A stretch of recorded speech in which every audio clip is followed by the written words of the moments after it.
This is the Ohio AgNet. I'm Joel Norwood, broadcasting from the Voice You Know with the News You Trust studio, sponsored by BASF and Zydia, the most trusted name in herbicides, providing Ohio soybean and corn acres with up to 2 weeks more residual activity in broad-spectrum weed control. There's a new merger being proposed between Union Pacific and Norfolk Southern Railroads, and it's causing concern for the American Farm Bureau Federation. The $85 billion merger would create the first coast-to-coast railroad across 43 states. Danny Munch is an economist for the American Farm Bureau. Most agricultural shippers, including 95% of grain elevators, are already captive shippers, which mean they have no other shipping alternatives. If transportation prices are increased, a shipper must accept the new price or they're unable to move their product to market. Currently, remaining competition in the industry occurs along interchange gateways. These are locations where grain moving across the country can transfer from one railroad to another. That interchange gives shippers at least some leverage because railroads know a competing carrier could take freight for part of the journey, or they could swap to trucking or waterway.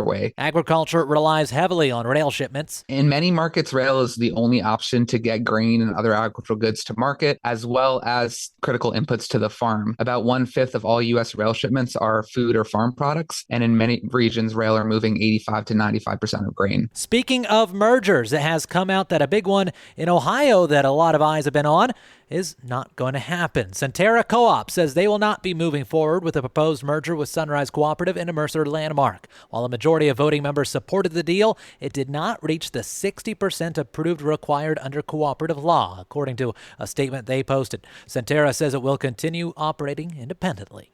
The Ohio AgNet continues up next with a look at markets.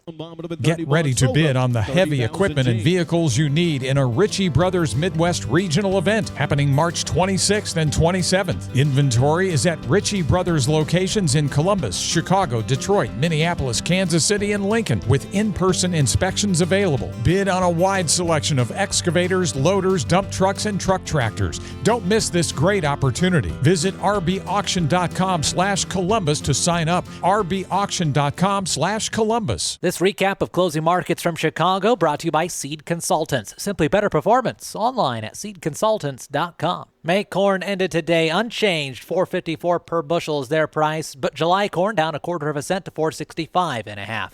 May soybeans up 1 3/4 to $11.57. The further out, the better it gets, as August beans up 10 1/4 to $11.62 1/2. September wheat off 7.5 cents to $6.13 1/4 per bushel.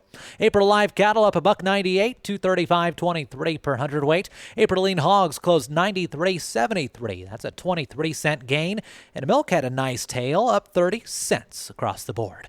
I'm Joel Norwood. This is the Ohio AgNet.